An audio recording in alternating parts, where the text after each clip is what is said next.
Hey everyone, it's Mary with Happy Pine Soap. Welcome back to my channel. Today we're going to learn how to make the Tall and Skinny Shimmy cold process soap technique. Boy, that's a mouthful. Sit down, relax, and I hope you enjoy. Today's fragrances are going to be Pear Pop from Brambleberry. This is a brand new one. And then I'm going to use a mixture of Champagne Toast. This is with Wholesale Supplies. Both of these I'm going to combine for a total of 3 ounces. This only has 2 ounces, so I'm going to add the extra ounce for this recipe because these two blend really nice together. And I'm going to add some kaolin clay as well, and I'll show you that in just a second. All right, here is our 2 fragrances that have been blended together. We're going to use about 3 tablespoons of kaolin clay, which I already have pre-measured here. Kaolin clay adds a wonderful slip. And for those of you who don't know what slip is, essentially it's going to make the soap glide nicely over the skin, and I think it boosts the lather as well a little bit. And then we're going to mix our fragrance with a mini mixer here. All right, so let me show you how that works. Sorry for all the puppy noises in the background. Murphy's been walking around, so if you hear him in the background, I apologize. But yeah, he's hanging out with me today. Okay, I'm trying something new today. You can let me know in the comments if it bothers you. I'll go back to the way I used to video before, which is super quiet, pristine environment when I record, basically. Or today, it's just gonna be life in the background.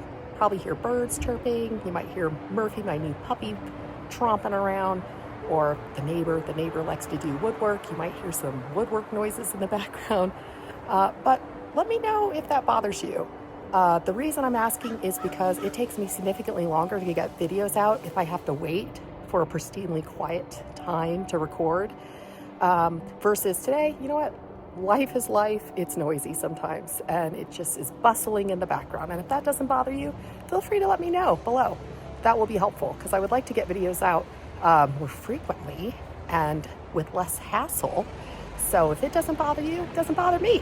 Or if you're like, no, it's super distracting, actually go back to the super quiet videos that we're used to. You can let me know that too. Not a big deal, all right? So keep me posted. All right, let's go ahead and add this. This is also wonderful for helping the fragrance stick a little bit longer. It's commonly known by soapers that kaolin clay mixed in with your fragrance can help the fragrance stick a little bit better. I think it works, but you know, I'm not 100% certain because there's hardly, I would say, you know, it's tough to test it per se, but I think it does. All right, so take your mini mixer and go ahead and give it a whirl. You want to really break down that clay inside the fragrance oil. I kind of scrape the top here a little bit, as you see, trying to get some of those clumps. You don't want really any clumps if you can avoid it. It's okay if it bubbles up a little bit. By the time I am ready to soap, a lot of these bubbles will be gone anyways. All right, we're almost there. There we go. Now I like to put the lid on and I give it a little shake as well. Really make sure it's blended. And then what I do is I essentially just put this off to the side, and by the time it's ready to be added, it'll be about an hour or so from now. Maybe 2 hours. The idea is that that kaolin clay will really help that oil, that fragrance oil, retain its scent longer. So I'm deciding to go with some unique colors today. I love sour lemons from Mad Micas. So that's going to be our pop of bright yellow. We're going to go with Zero Gravity, which is a beautiful shimmery dark, almost, well, black pretty much. And that also is from Mad Mica.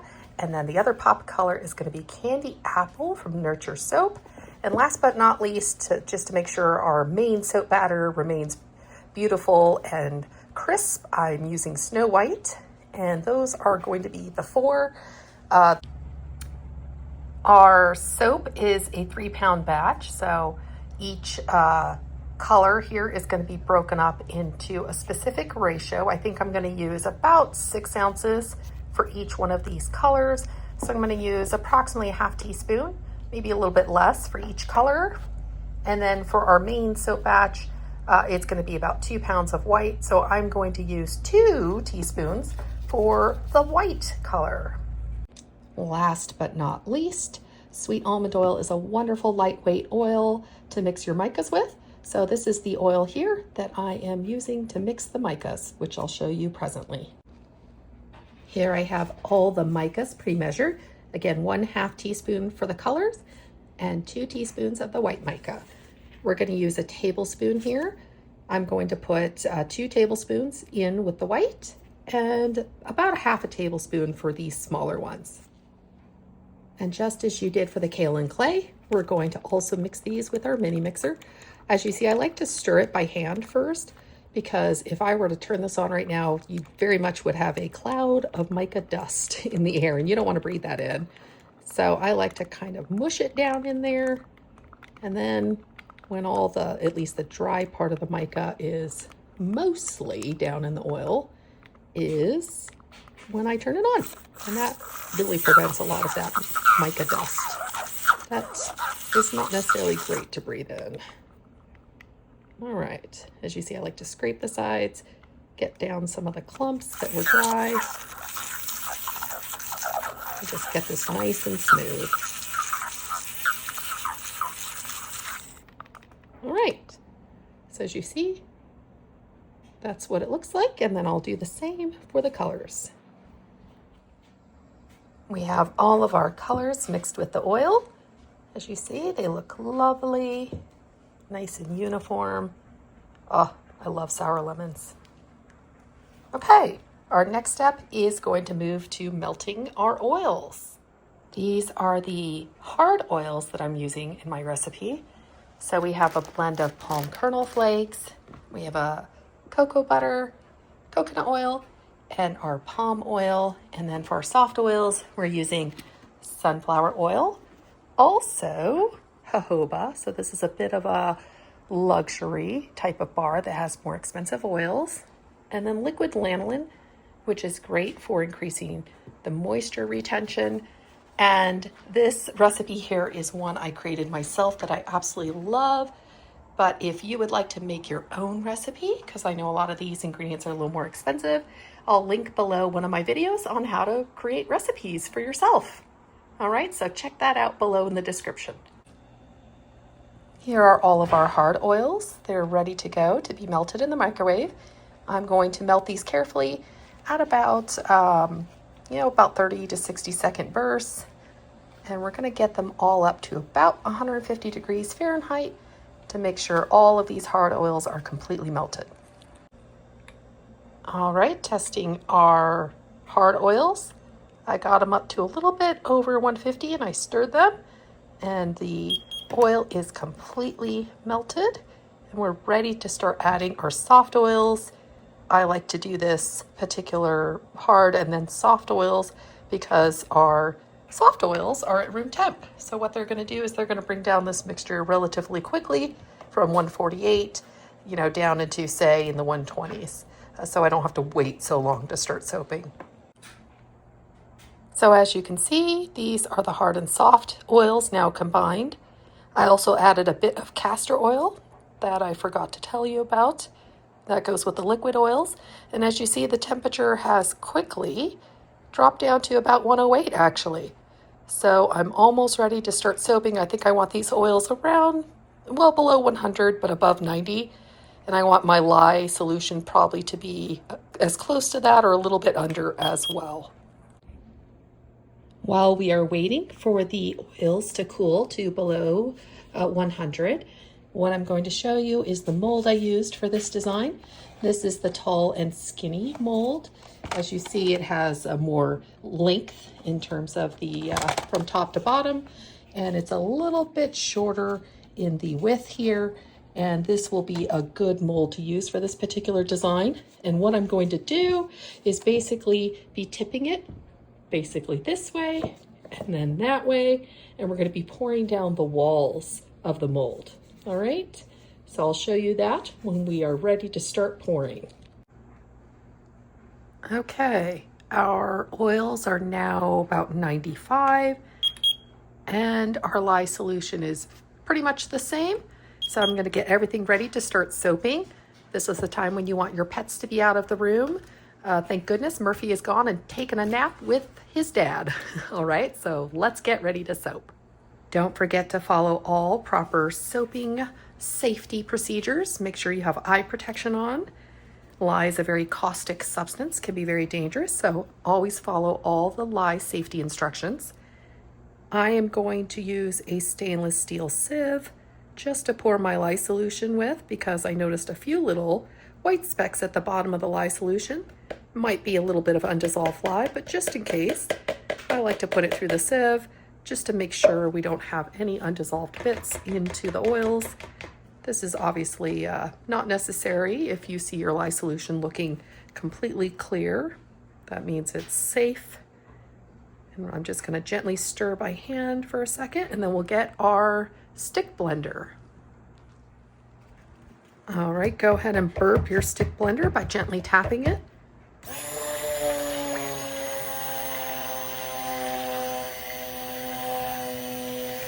All right, that's about 7 seconds. Let's see how we're doing here. We don't want to overblend and cause acceleration. You want your batter to remain nice and fluid. I have other fluid batters that you can use for this soap design if you wish. They're already on my channel. I'll link them in the description. One is super simple, only has 5 ingredients. So I'll make sure to list that one in the description. That would be perfect to use for this recipe and this design. Because obviously I didn't post the ingredients for this particular recipe, but I do have another fluid one. And I'll link that below. Yeah, this is really good. Nice thin trace. Seems to be behaving itself. I'll just give it one extra little blitz. There we go. I like that. I'm satisfied with that. Yeah, nice and thin. We are ready for the fragrance. I'll go ahead and pour it in. The one that we mixed with our clay. Let me go ahead and scrape all the good stuff out here. Oh, it smells so divine. Almost like you want to eat it. I happen to love sweeter fragrances.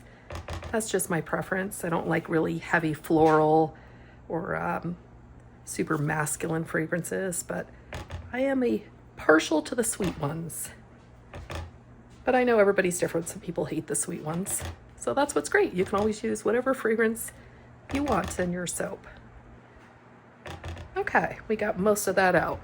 And all I'm going to do is gently stir it by hand, because we don't want to accelerate this and make it thicken up any more than it already is. So go ahead and give it a delicate stir. Make sure all that fragrance is blended in. Now we're going to measure our smaller batches for the 3 individual colors. I think about 6 ounces roughly should do it. Let's go ahead and measure the first one.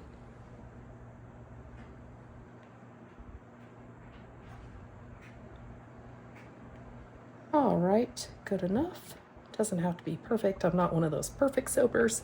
6.2 is good enough. Except, of course, when it comes to measuring ingredients. You'll always want to make sure the ingredients are measured correctly, because that will impact the safety of the soap. But as far as pouring the finished soap, good enough. Good enough is good enough for me.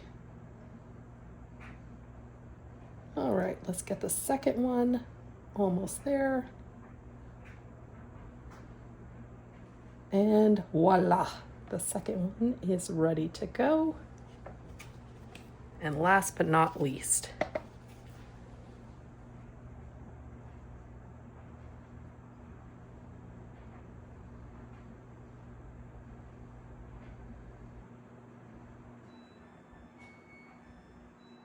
that's my laundry, telling me it's so happy to let me know that it's cleaned my laundry for me. I like to do multiple things at once on my Saturdays. Now that we got them all measured out, we're going to start adding our mica colors. All right, let's do the yellow first. Going to dump that in. And carefully, we're going to stir it by hand again. I like to try to scrapey all of it out. All right, good enough. All right, let's give this a stir. So far, appears to be behaving itself. I don't see the trace thickening up, thank God. This type of design, you want the soap batter to stay fluid. All right, let's see. Do we got a nice thin tray still? Yep. See how that barely hits the surface and it doesn't sink? Oh, love it. We have the red, just added that. As you see, the trace is nice and thin still. Let's hope it holds. Let's go on to the next color. All right, we got our beautiful black or dark gray color here. Trace is behaving itself. And last but not least, I decided to add a little bit of poppy seeds to the white. I have a family member who loves scrubby soaps. So I'm gonna give her a little bit of scrubby to this one because I'm sure she'll probably want this one. All right, let's mix. I did a half tablespoon roughly for the white portion. It'll make it kind of a cool speckled effect too. Add some extra interest. Yeah, poppy seeds are great for just light exfoliation. Whoops, now I'm making a mess. All right, we're almost there. All right, we're ready to start pouring. I am going to put the poppy seeds to gently just prop it up here because again, we're doing a wall pour. We're gonna start with our white color. Let me give it a stir. We're gonna pour down the wall basically.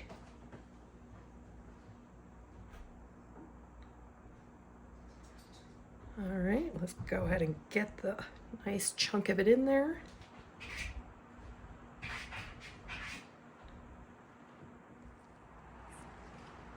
All right, so now we're gonna do a layer of the black. Pour down the wall again. All right. Next, I'm gonna do a layer of the red. Still appears to be holding its trace pretty good, although it's thickening a little. Gotta get it in there. All right, let's get that red in there. All right, now last but not least, let's get our yellow. Ooh, yellow's thickening. Sometimes some of the micas cause the batter to thicken more than other micas, believe it or not. So I see that where you'll think, oh, all of these are behaving, except for the one color. It's like you can never predict which one it'll be too. Right, I'm just gonna turn it around. We're gonna proceed to do the other side. Gotta get it in there. I do notice it's thickening. All right, let's get it in there.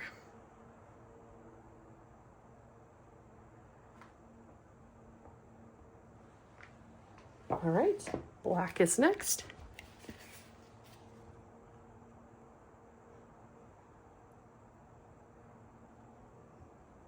All right, then the red.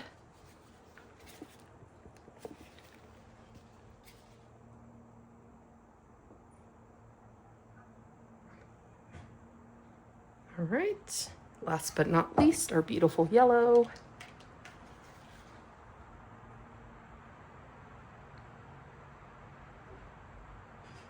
Okay, let's go ahead and flip-a-roo.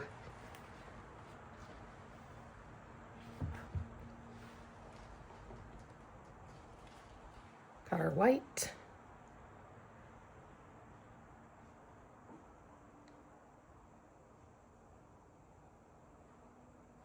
All right, let's go ahead and do our black.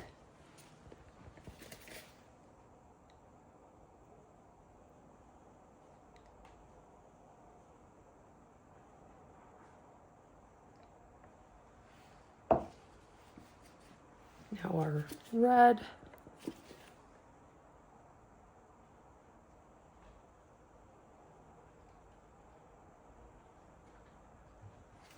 And yellow.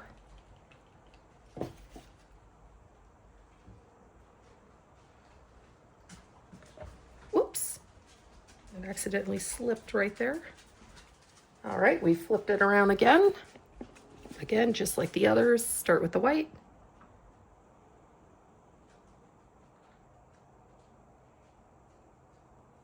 All right, now we're gonna do our black.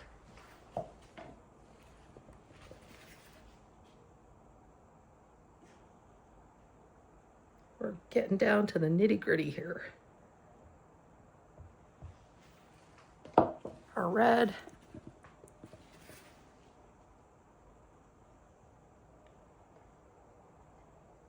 And then we'll do the yellow. Might be able to get one more on the other side. And then I'll save a little of the colors for the top.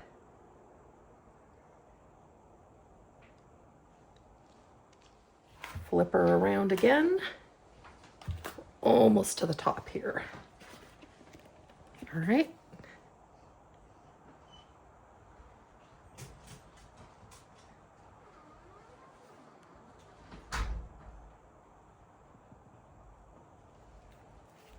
I have to start scraping carefully.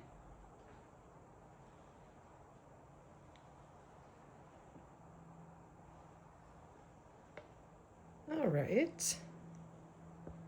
And then, let's see if we got a little bit of our black here. Just enough to pour down the wall.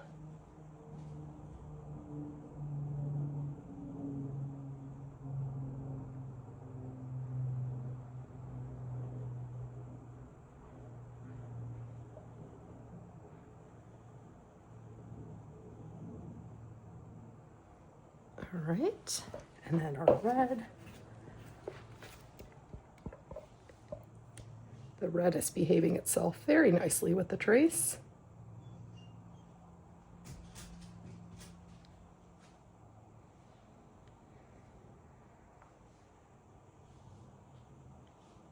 Whoops, I got a little bit right here in the middle. Let's add a bit more. All right, and last but not least, our yellow.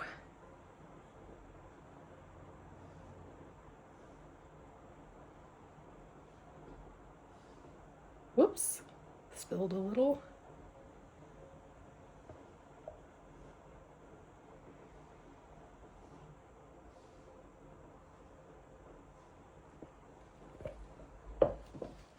Now I'm just going to scrape the excess out and carefully lay it over the top. And because it's thickened up enough, it's just kind of laying nice right at the top. So it shouldn't disturb the lower layers. Let's get it in here. So all the colors have been laid in carefully, and I just dumped the last little bits of color at the top. And what we're going to do is swirl those colors just to make the top look nicer. This is the cleanup tool from Brambleberry. I only use just the tip. You know, I don't stick it all the way to, like, say, the base here. Just like the littlest bit at the top here is all I'm using to swirl. All right, and I think I'm just going to do a figure 8 here. Let's see how that looks.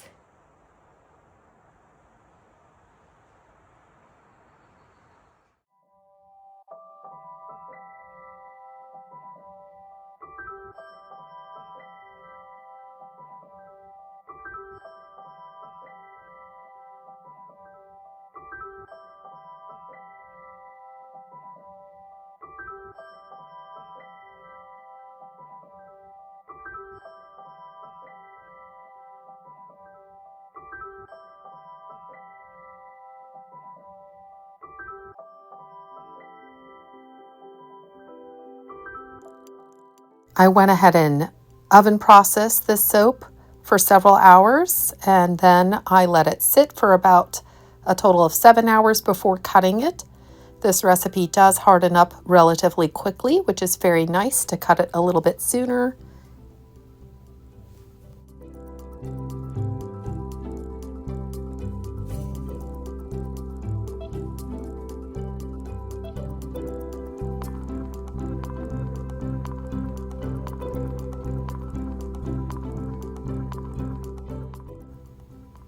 It's always interesting to see what the soap looks like on the inside. You never know what it will look like. I noticed right away that the colors were not quite meeting in the middle, which is what I had wanted them to do for the full skinny shimmy effect, but it wasn't terrible.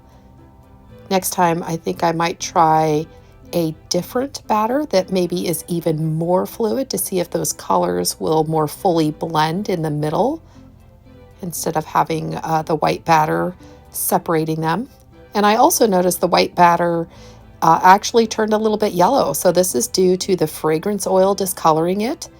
I didn't think it would have that much of effect, and I did try using that white mica, but sometimes, despite your best efforts, you get a surprise color morph. So this was a bit of a disappointment because then you can't really see the yellow mica very well because the white part actually turns yellow as well. So that I was definitely a little bit disappointed in, but overall, I'm not totally dissatisfied with the way these look. I especially like some of these more towards this end of the soap loaf. These are really kind of cool and unique. They have kind of a groovy, swervy type of pattern to them, which I really enjoyed.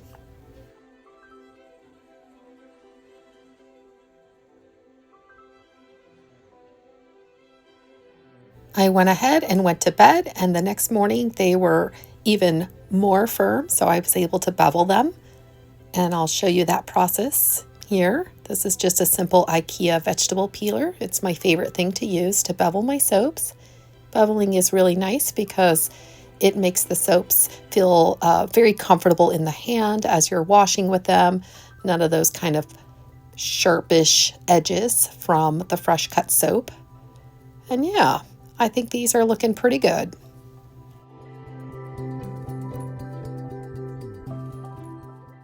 Well, I hope you all enjoyed my tutorial. I hope you found it helpful. Let me know if you have any questions. Feel free to drop them below. If you found this video helpful, you can also let me know that as well. Or if you preferred like the super quiet tutorials that are all of the ones before this one, you can let me know that as well. Or if this one was actually perfectly fine and you enjoyed it as well, that's helpful too. So either way, I appreciate all of you so much for watching, and I look forward to seeing you all in the next soapy tutorial. Take care, everybody.